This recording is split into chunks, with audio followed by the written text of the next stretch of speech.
नमस्कार दोस्तों, आलोक IAS academy channel में आप सभी का स्वागत है। चैनल को सब्सक्राइब करने के लिए बेल आइकन भी प्रेस करें ताकि नए वीडियोस के नोटिफिकेशन आपको समय से प्राप्त होते रहें। आज मैं आपके सामने विश्व इतिहास का एक विषय लेकर के उपस्थित हुई हूँ, जिसमें हम ये जानने का प्रयास करेंगे कि आखिर विश्व के इतिहास का आरंभ कहाँ से माना जाता है। क्योंकि इतिहास मनुष्य की गतिविधियों से संबंधित विषय है, तो विश्व इतिहास का आरंभ भी तभी से माना जाएगा जब से धरती पर मनुष्य की गतिविधियों का आरंभ होता है। और कब से होता है ये? मनुष्य के आदिम रूप से, जिसे हम आदि मानव या अर्ली मैन कहते हैं। चार्ल्स डार्विन ने एक पुस्तक लिखी on the origin of species. इस पुस्तक में उन्होंने ये व्याख्या दी है कि कैसे मनुष्य जैसे प्रज्ञावान प्राणियों का विकास हुआ धरती पर और पूरे जीवन का ही विकास कैसे हुआ। इस प्रक्रिया को अगर हम सरल शब्दों में समझना चाहें तो धरती सूर्य से अलग हुई थी, बहुत गर्म थी, लगातार इस पे बारिश हुई, उसके बाद धरती ठंडी हुई, इस पे महासागर बने और जो आरंभिक महासागर थे वो जीवन के सूप के समान थे, जिसमें कोइजरवेट्स के रूप में पहला प्रोटीन का कण बना और उस प्रोटीन कण में ये क्षमता उत्पन्न हुई कि वो विभाजित हो सकता था और विकसित हो सकता था। और इसी जलीय सूप में जो महासागर के रूप में था, धीरे धीरे जीवन का एक कोशिकीय जीवों के रूप में विकास हुआ। बाद में पादप और जंतुओं का विकास हुआ और विकास होते होते विकास के विभिन्न चरणों को करोड़ों वर्षों में पूर्ण करते हुए स्तनपायी जीवों का विकास हुआ, जिसमें सबसे विकसित मनुष्य है। मैंने बहुत संक्षिप्त में ये विकास की अवस्था आपके समक्ष प्रस्तुत की, क्योंकि ये इतिहास के अध्ययन की विषय वस्तु नहीं है। ऐतिहासिक काल तब से शुरू होता है जब से मनुष्य जैसे प्राणी धरती पर उत्पन्न होते हैं।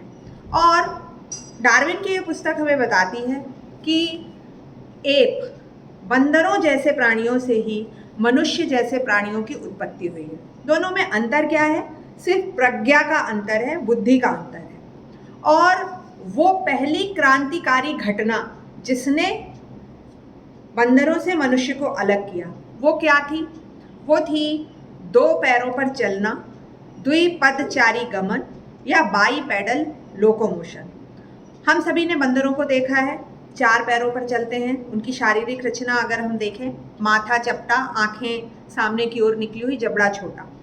अब अगर इस तरह के जीव दो पैरों पर चलना शुरू करें तो एक तो उनकी रीढ़ की हड्डी सीधी होगी, हाथ मुक्त हो जाएंगे सामानों को पकड़ने के लिए, और आंखें सामने की ओर हो जाएंगी जैसे हमारे चेहरे पर हैं, जबड़ा पीछे की ओर हो जाएगा और मस्तिष्क की कैविटी का विकास होगा, जिसमें विकसित मस्तिष्क होगा। तो यही कुछ प्राचीन काल में हुआ जब इन चौपाए बंदर जैसे जीवों ने दो पैरों पर चलना शुरू किया। तो वो क्रांतिकारी घटना थी जिसने विश्व इतिहास में प्राज्ञ मनुष्य के विकास को जन्म दिया, बाईपेडल लोकोमोशन। इसके बाद लाखों साल तक मनुष्य के शरीर में परिवर्तन आते रहे। धीरे धीरे उसने बिल्कुल सीधा खड़े होकर चलना शुरू कर दिया।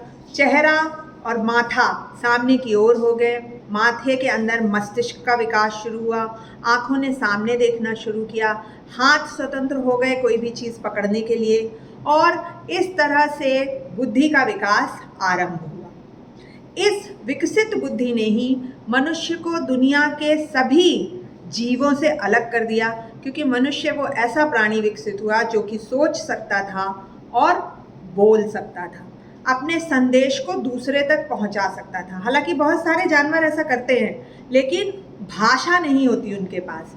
तो मनुष्य की प्रज्ञा ने ही उसको भाषाई जीव बनाया और ये उसका सबसे डिस्टिंक्टिव फीचर है।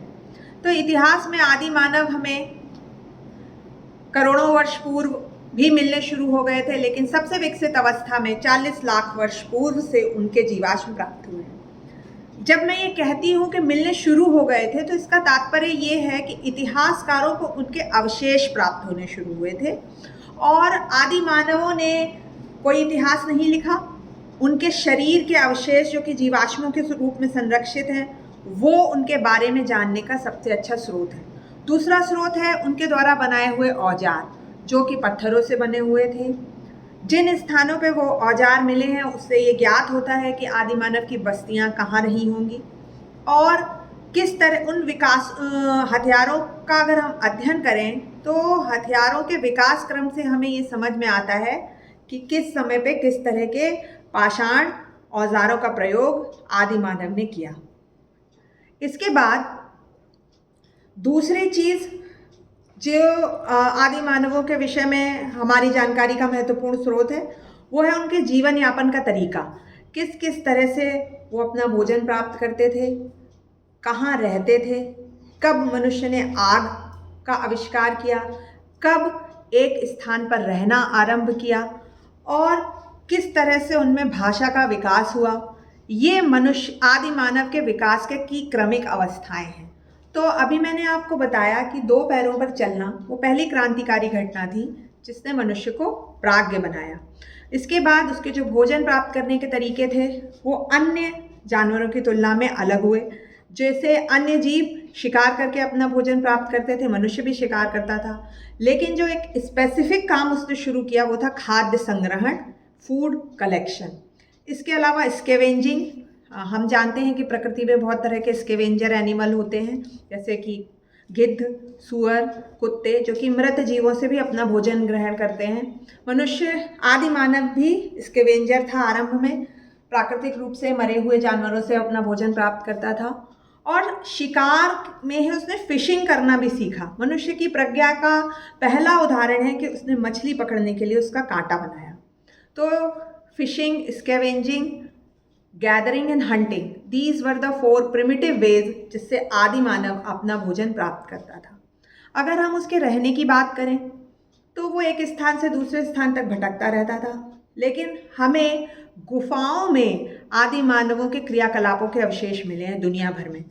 प्राकृतिक गुफाएं जो किसी जल स्रोत के किनारे थीं और यहाँ बारिश और सर्दी से बचने के लिए आदि मानव अपना निवास स्थान बनाते थे। तो ये गुफाएं विश्व भर में प्राप्त हुई हैं। फ्रांस में लेजरेट नाम के स्थान पर गुफाएं मिली हैं।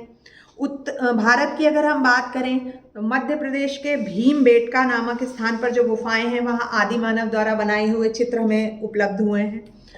तो भारत भी आदि मानव की गतिविधियों का केंद्र था। हमें यहाँ पे भी औजार और उनके रिहायश के बहुत सारे उदाहरण प्राप्त होते हैं। तो ये हो गया आदि मानव के रहने का तरीका, मैंने भोजन प्राप्त करने का तरीका आपको बताया और इन्हीं गुफाओं में मनुष्य द्वारा जो संदेश मैसेजिंग की प्रक्रिया है उसके हमें उदाहरण मिलते हैं गुफा चित्रकारियों के रूप में। तो इस तरह से आदि मानव का जीवन था और इस वीडियो के अगले क्रम में मैं आपको बताऊंगी कि औजारों के उपयोग के आधार पर आदि मानव के विकास को और प्राचीन भारत को प्राचीन विश्व के इतिहास को हम कितने भाग में बांट सकते हैं। आज तक का जो मेरा संदेश था वो यहीं तक था। धन्यवाद।